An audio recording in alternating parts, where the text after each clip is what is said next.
Ce jour-là, le feeling que j'ai eu de mettre ces lunettes pour un shooting gala et que c'était juste un objet parmi d'autres insignifiant sur cette table d'accessoires, en fait, m'a sans doute valu le rôle qui effectivement a quand même changé ma vie d'Yves Saint Laurent.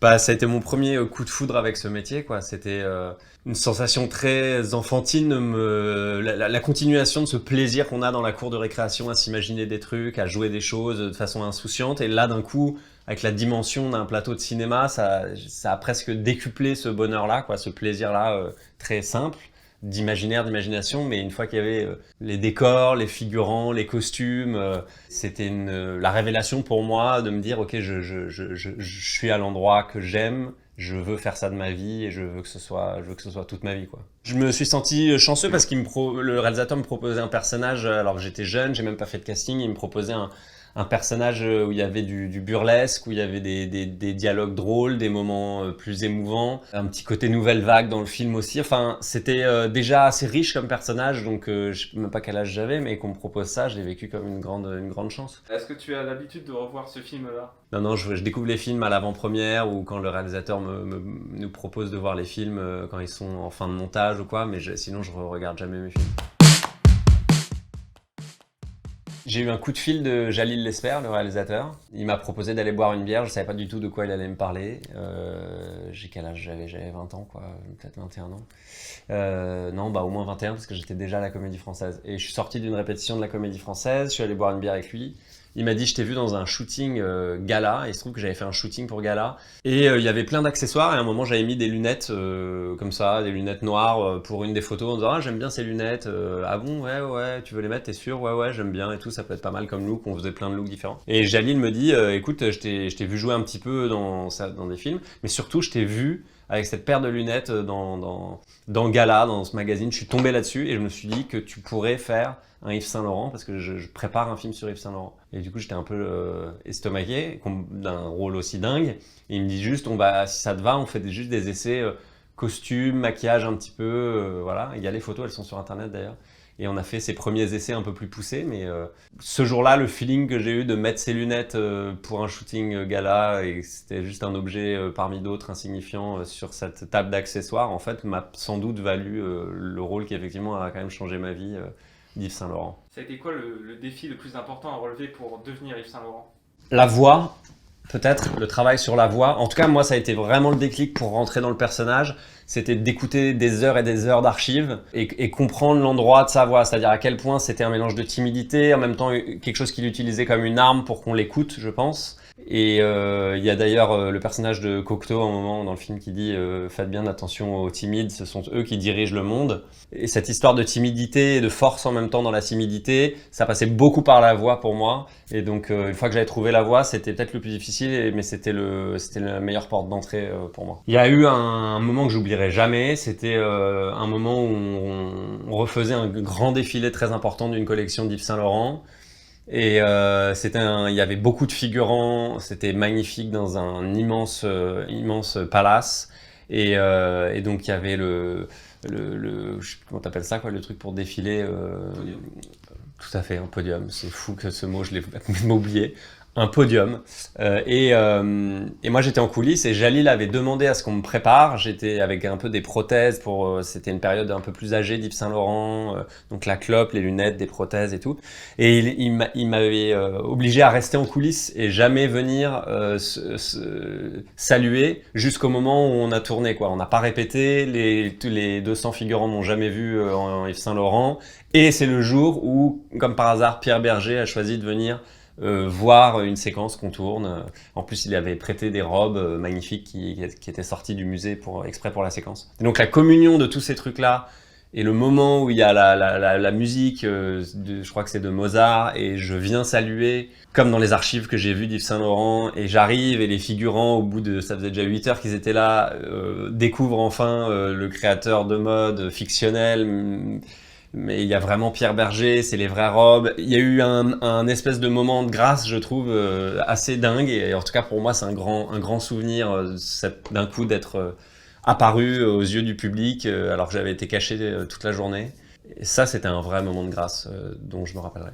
Tu remportes le César pour ce film-là. Quels sentiments tu développes par rapport à ce moment-là? Je développe un melon pas possible pendant 3 ans.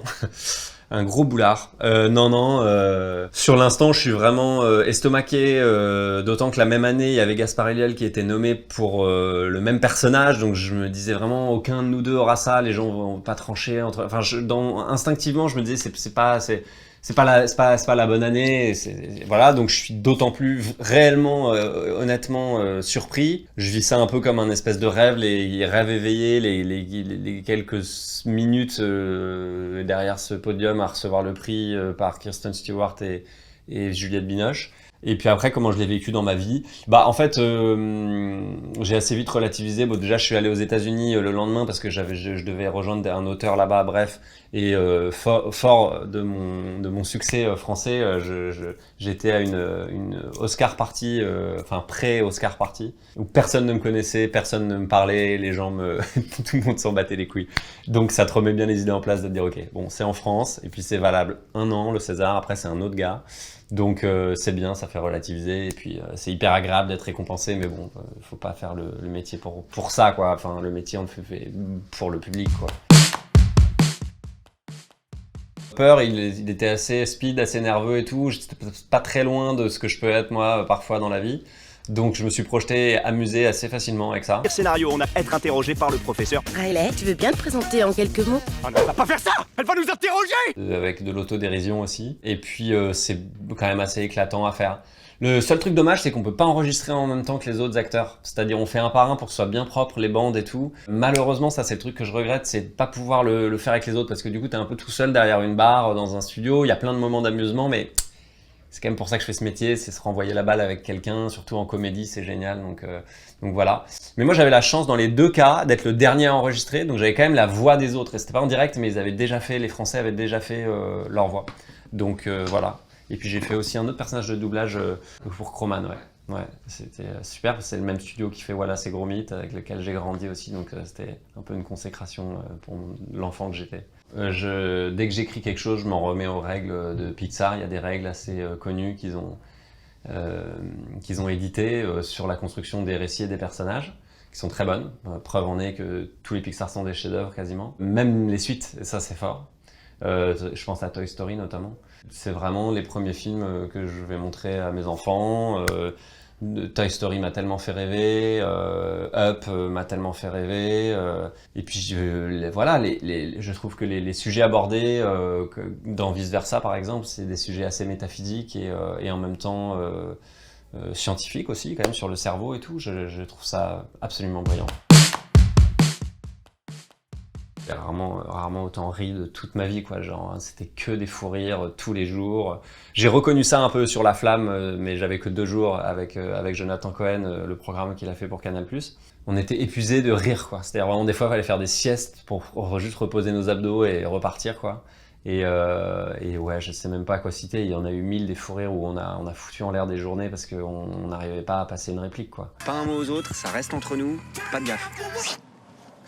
Qu'est-ce que c'est que cette dégaine de merde? T'es en Micaïra des années 90 en bas, mi-mafieux italien de merde en haut. Igor, c'est avant tout un très grand pote, un mec très talentueux, capable, je pense, et il va nous montrer de faire des choses très différentes. Donc, il est dans le registre de la comédie. Je serais pas étonné que demain il fasse un super thriller ou un super film policier ou de braquage, j'en sais rien. Donc, quelqu'un de très multifacette, multitalent et de quelqu'un de très bienveillant. Et puis, on a envie de faire d'autres choses que casting. Donc, on est en train de développer des choses avec sa boîte de prod et la mienne pour continuer l'aventure, une aventure de comédie et de films et de séries ensemble.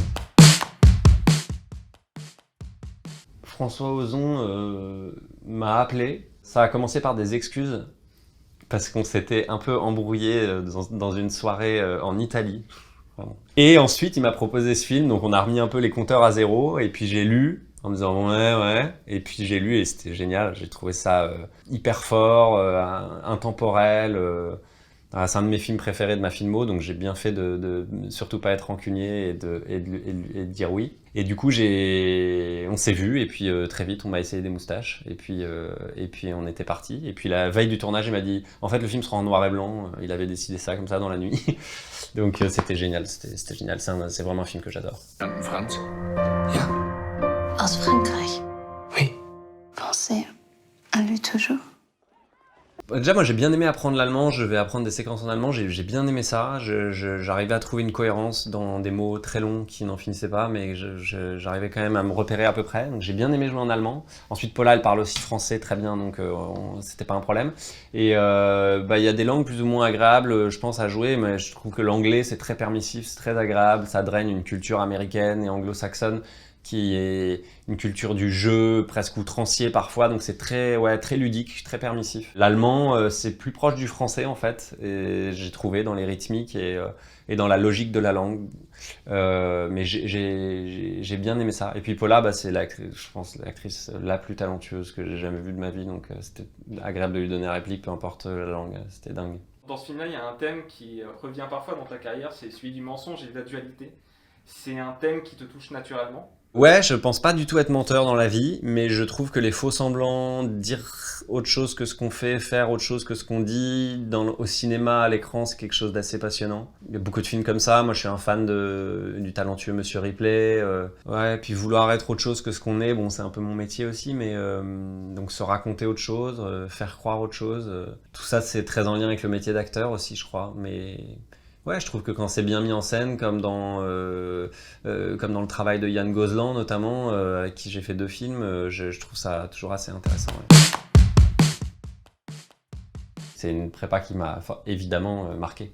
Passé beaucoup de temps à l'hôpital Saint-Louis, dans le service des Grands Brûlés. J'ai passé beaucoup de temps en caserne, je leur passe bonjour, la caserne au Hall, j'étais avec eux hier soir encore, à boire des coups après leur service. J'ai passé beaucoup de temps avec eux, à m'entraîner physiquement, et puis à aller en intervention avec eux pour comprendre la réalité de ce métier, quoi. Donc voilà, moi je mettais le gyro et puis on arrivait sur des accidents, des tentatives de suicide, des AVC, des trucs comme ça, quoi. Et on a notamment travaillé avec un homme dont le film s'inspire en grande partie, qui est quelqu'un qui a traversé cette épreuve qui est, je pense, une des épreuves les plus dures à traverser. Parce que les Grands Brûlés, c'est quand même une particulier. C'est une souffrance vraiment très très profonde, extrême. Donc c'était un sujet que je prenais vraiment à cœur et j'avais envie de rendre hommage au personnel soignant aussi qui accompagne ces gens, autant qu'aux gens qui traversent ce genre d'épreuves, quoi. Jonathan est un très bon pote depuis longtemps. On a joué au théâtre ensemble il y a plus de 10 ans, il y a 12 ans peut-être. Et on s'est jamais vraiment lâché, et on s'adore. Et du coup, il m'a proposé de faire le docteur juif, et j'ai trouvé ça totalement absurde et très drôle, et donc on s'est lancé là-dedans. Et je pense que 80% de ce qu'il y a à l'image, c'est que des impros absurdes qui sont sortis le jour J, quoi. Il y a une saison 2 qui a été annoncée là. Est-ce qu'on verra toujours le docteur Bruno Juif ou tu vas jouer un autre rôle? Non, moi je suis le docteur Bruno Juif, j'ai fait une prépa pour ça. Maintenant c'est mon personnage, je ne le lâcherai pas. Ça et Feuilleman, c'est vraiment mes deux personnages. J'ai fait le conservatoire à la Comédie Française et je joue le docteur Juif et une feuille. Voilà le résultat des courses. Alors Feuilleman, je sais pas où ça en est. Je sais pas où ça en est, mais franchement, ce qui est hallucinant, c'est que en fait, moi, je me suis dit ça va retomber.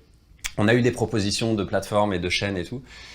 Ça s'est pas concrétisé pour le moment, mais c'est vrai que je me disais un peu ça va retomber. Et en fait, c'est jamais vraiment retombé. Hier encore, j'avais 20 ans. Non, pas du tout. Hier encore, j'étais à une avant-première et les gens avaient 5 questions sur Feuilleman, quoi, alors qu'ils venaient de voir Boîte Noire, quoi. Et je me disais, mais putain, c'est pas possible. Et je suis arrivé, là, je tournais à Nice, je suis arrivé à l'hôtel à Nice, et sur la table de chevet, dans un hôtel genre 4 ou 5 étoiles, sur la table de chevet, il y avait un dessin de Feuilleman hyper bien fait, avec marqué bienvenue à l'hôtel monsieur Feuilleman et tout. Enfin, le truc me poursuit, donc peut-être qu'il va falloir en faire quelque chose, peut-être. On était au milieu d'une réserve naturelle, donc on allait au boulot, on voyait un lion manger un zèbre, vraiment c'était absurde, quoi, de beauté et le côté sauvage était dingue, quoi, dingue, le cadre était dingue. Avoir des crocodiles qui vivent littéralement à 2 mètres de la porte de ma chambre, derrière un espèce de semi-petit barbelé en plastique, ça c'était assez marquant, c'est-à-dire j'ai mal dormi. Ils venaient là, quoi, ils bouffaient des trucs, des gazelles, je sais pas quoi, et puis ils venaient là, se mettre là, se reposer là. Il y avait littéralement 10 crocos devant ma chambre, quoi. Personne connaît trop le BEA, et en fait, c'est des techniciens réputés dans le monde entier, qui sont à la fois enquêteurs et acousticiens.